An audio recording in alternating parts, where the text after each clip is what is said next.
참 요즘 이렇게 TV도 많이 안 보시고 또 저희 뭐 이렇게 유튜브도 많이 안 보시고 또 마음이 많이 상해 계신 분들 많습니다. 저도 이렇게 많은 분들 만나 뵈면 진짜 열불나서 요즘 막 뉴스도 보기 싫다 이런 분들이 있습니다. 근데요, 정말 우리가 이긴다는 게 그렇게 쉽지는 않습니다. 점점 이 지형 자체가 우리한테 유리한 건 아닙니다. 그렇지만 우리가 이렇게 또 앉아 있을 수만 없는 이유가 좀 이따 우리가 라인 사태 뭐 등등해서 이야기하겠지만 정말 대한민국이 굉장히 어려운 국면으로 가고 있는 것 같습니다. 제가 금요일 날 어디 뭐 강의할 게 있어서 여러 가지 이제 그 강의 한번 한 적이 있는데 제가 그때도 그런 말씀을 좀 드렸었는데 대한민국이 굉장히 위기 상황. 아마 저는 이번 후반기가요. 아마 그 우리가 지옥을 좀 맛볼 것 같습니다. 진짜 이 야당이 하는 행태를 보면 그동안 한 번도 경험해 보지 못한 국회를 우리가 경험할 것 같습니다. 근데 거기서 우리가 지면 안 되지 않습니까? 그래서 우리가 힘을 얻기 위해서라도 여러분들께서 좀 힘드시고 좀 하더라도 좀 이렇게 열심히 또 봐주시고 응원도 해주시고 이렇게 으쌰으쌰 해주시면 저희도 힘이 나고 또 그런 속에서 스스로가 또 발전할 것 같습니다. 비록 뭐 제 얼굴 보기 싫으시더라도 많은 또 응원 또 해주시고 좀 이렇게 격려도 부탁드리도록 하겠습니다. 네, 저는 이제 첫 번째 이슈로 한번 넘어가 보겠습니다. 왜 추미애일까? 왜 이재명은 추미애를 선택했을까? 참 미스테리한 대목이죠. 자, 일단 우선 뉴스를 보면요. 오늘 이제 이 정성호가 제일 먼저 이 오늘 후보직을 사퇴를 했습니다. 오늘 후보직을 사퇴하면서 그간 성심껏 도와주시고 지지해 보신 분들께 진심으로 감사드리며 죄송하다는 말씀을 올린다.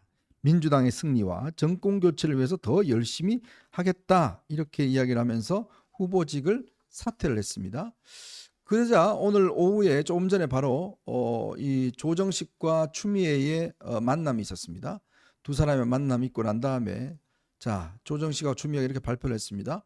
후보로 일단 추미애로 양보하기로 했다. 국회의장 후보 조정식이 사퇴하고 추미애를 지지하겠다. 이렇게 발표를 했습니다. 그러면서 이제 지금 우원식만 지금 남아 있습니다. 그러면 이제 추미애 대 우원식의 대결로 될 것 같습니다. 자, 이런 조짐은 제가 미리 사실은 좀 말씀을 드렸죠. 얼마 전에 제가 이 어벤져스를 통해서 추미애로 된 것 같다라는 아마 말씀을 드렸습니다. 그때 왜 그런 이야기를 하냐면 제가 이렇게 취재를 해보니까요. 지금 민주당의 핵심 관계자들 하는 이야기가 한 2주 전, 3주 전까지만 하더라도 이재명 대표가 그 정성호 의원하고 있는 뭐 몇몇 의원들이 있는 자리에서 이번에 출마 선언하셨다면서요. 하여튼 제가 뭐 잘 되시길 바랍니다. 뭐 그러면서 정성호한테 상당히 힘을 실어줬다는 거예요. 여러분 아시겠지만 정성호 의원은요. 사법연수원 동기입니다. 사법연수원 18기인가요? 동기고 그 뒤로부터 계속 두 사람은 정치적인 동지관계로 형성되어 왔습니다. 물론 이 정성호 의원은 서울대학교 법대를 나왔고 이재명 대표는 중앙대 법대를 나와서 학교는 서로 다릅니다만은 그 사법연수원 다닐 때 두 사람이 뭘 했냐면 노동법 그때 연구를 했어요. 그 노동법을 연구하는 스타디 그룹을 만들었습니다. 정성호, 이재명 등등 해서 그 스타디 그룹 만들 때 예전에 이 검찰총장 했던 문무일 검찰총장 거기 함께 이렇게 문무일 검찰총장하고 스타디 그룹을 형성해서 그때 노무현 대통령이 와서 강의를 했어요. 그 자리에서 노동법 관련된 걸 할 때 그러면서 그때 이제 이재명이 그런 이야기 했다. 나는 저 사람 같은 사람이 될 거다. 이렇게 이야기를 했다는 거예요. 그때 아마 정성호 이야기 들어보면 그때 이재명은 아마 검사 정도 할 수 있는 성적이었다 그래요. 근데도 불구하고 본인은 나는 노무현을 롤모델로 하겠다. 이렇게 하면서 이제 노동법 그때 이제 그 연구를 해왔죠. 그때 아마 저 누구냐 최원식인가요? 최원식 후보 이번에 계양 갑인가요? 그쪽에 이제 출마했던 그 후보하고 함께 이제 같이 스타디 그룹을 형성한 겁니다. 그렇게 해서 이제 그 최원식 그 후보가 사실은 그때 뭐 거의 의식화 작업을 사실은 뭐 맡아서 이제 그렇게 해줬고 그랬다는 거예요. 그런 데다 보니까 정성호 의원은 정말 찐명이죠. 지금 따지면 정말 정책 동지고 모든 문제를 사실은 정성호 의원하고 상의하는데, 근데 정성호 의원이 지난주인가요? 어떤 자리에서 아니 이게 이상하다 분위기가. 그래서 왜 그런가 했더니 아니 요즘 이 이재명 대표가 사람들한테 자꾸 추미애 이야기를 한다는 소문이 들린다. 이렇게 이야기를 하는 거예요. 그래서 아니 얼마 전까지만 해도 정성호 의원 했지 않습니까? 정성호 의원은 원래 이게 본인이 뭐 나서는 사람이 아니거든요. 그래서 본인이 나선 이유는 이재명의 어떤 그 엔도스가 있었다는 거죠. 있고 난 다음에 그렇게 나섰는데, 그때만 하더라도 이재명은 추미애가 국회의장이 되면 사고를 칠 것 같다, 이런 생각을 가지고 있었대요.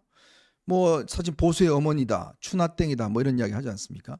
왜냐하면 추미애라는 사람이 워낙 그 독특하고 자신의 어떤 정신 세계가 좀 아주 특이한 분이기 때문에 그동안 또 보면 몇 차례 사고를 쳤습니다. 국회 환노위원장 시절에 노동법 통과할 때 그때 자기 당 의원들을 못 들어오게 막아놓고, 그때 야당 의원들인가 여당 의원들 하여튼 그래서 통과시킨 적이 있어요. 그때도 그랬고, 또 지난번에 이제 그 탄핵 때도 보면 탄핵 찬성을 했지 않습니까? 그 다음에 또 법무장관 되고 난 다음에 그때 뭐 우리 윤석열 대통령 엄청나게 괴롭혀서 결국은 윤석열 대통령이 대선 후보가 되는데 아주 결정적 역할을 했던 게 바로 추미애입니다. 그러니까 이재명도 머리가 있는 이상 생각할 거 아니에요. 저 사람이 국회의장이 되면 내 말을 들을까? 그거에 대한 의심이 있은 거죠. 혹시 또라이 짓을 하면 이거 내가 다 책임져야 되는데, 또 한편으로 국민의힘의 대통령 만들게 나서지 않을까, 이런 우려가 솔직히 있었다는 거예요. 그런 우려가 있어서 그러면 정성호 의원 당신이 좀 나가서 표 분산시키고 해서 추미애 좀 떨어뜨리자. 그래야 나한테 도움이 된다. 처음에는 그렇게 판단을 했다고 그래요. 근데 점점 이제 이 영수회담 하고 난 뒤에 이렇게 보니까 아무래도 본인이 사법 리스크가 이게 간단치 않은 거예요. 지금 6월 7일 날 이화영에 대한 선고가 나고, 그럼 본인이 또 기소가 될 텐데, 그때 되면 또 아마 이원석 검찰총장이 일단 체포 동의안을 보낼 가능성이 저는 굉장히 있다고 봅니다. 만약 부결되더라도 그건 검찰이 해야 될 의무 아니겠습니까? 그럴 때 뭐 본인들이 의석이 많으니까 부결은 되겠지만 그걸 좀 매끄럽게 이렇게 할 수 있는 게 없을까? 그리고 정성호 의원은 좀 점잖단 말이에요, 사람이. 그러니까 이 사람으로서 뭔가 상황을 돌파하는 데는 굉장히 어렵지 않을까? 라는 판단들을 좀 내린 거죠. 지금은 또라이 한 명이 아니라 또라이가 여러 명 필요하다. 그러니까 박찬대가 자기가 뭐 세운 원내대표지만 박찬대의 정책 이력은 굉장히 약하거든요. 솔직히 박찬대가 정치를 뭘 하겠습니까? 그 뭐 회계사 출신이 한데 이 협상력이나 뭐 이런 리더십이 전혀 없잖아요. 그러니까 불안한 거예요. 박찬대 혼자라고 갖고는 이거 못할 것 같다. 이게 이렇게 된 박찬대 혼자로는 돌파하기가 쉽지가 않다. 그러면 뭔가 국회의장이 여기에 도움을 줘야 된다. 국회의장이 함께 해야지만이 이게 뭐 국회에서의 어떤 이 일사천리로 뭔가 통과시킬 수 있을 것이다. 자, 그래서 제가 듣기로는 추미애가 이재명을 만나서 몇 가지를 이야기를 했답니다. 그게 뭐냐면 첫 번째, 나 대선 안 나간다. 대선 포기선을 했대요. 나 대선 안 나간다. 나 국회의장 하면 이걸로 끝이다. 그러니 이번에 국회의장 좀 제발 시켜주라. 둘째, 내가 무조건 당신 하는 거 다 통과시켜주겠다. 처분적 법률안, 뭐 무슨 법, 25만 원, 뭐 전부 다 내가 돌격대처럼 앞장서서 내가 통과하겠다. 결사대로 하겠다. 지금 이 박찬대가 개혁 결사대인가 뭐 했지 않습니까? 그러니까 이 박찬대 하는 것 갖고는 안 된다. 내가 도움을 줘야 된다. 개혁 결사대로 내가 하겠다. 이거를 이제 추미애가 약속을 한 거예요. 그리고 내가 당신 대통령 만드는데 정말 온몸을 던지겠다. 이런 이야기 약속을 했다고 그래요. 그러니까 이재명 입장에서는 솔깃하잖아요. 왜냐? 자기를 위해서 저렇게 몸을 던진다는 사람이 있으면 정성호는 솔직히 입 바른 소리를 조금 하거든요. 이재명한테. 그러니까 이재명은 그거에 싫은 거예요. 지금 나한테 입 바른 소리가 아니라 지금 나한테는 정말 300명의 전사, 지금 좀 또라이가 필요해. 라는 판단들을 몇 주 전에 했다는 겁니다. 그래서 주변에 추미애다. 더민주 혁신의 핵심 멤버들한테 추미애다. 이렇게 했고 정성호가 그 이야기를 들은 거예요. 정성호가 몇몇 이 기자들 만나서 참 이게 사람 관계인가 인생인가 했다고 그래요.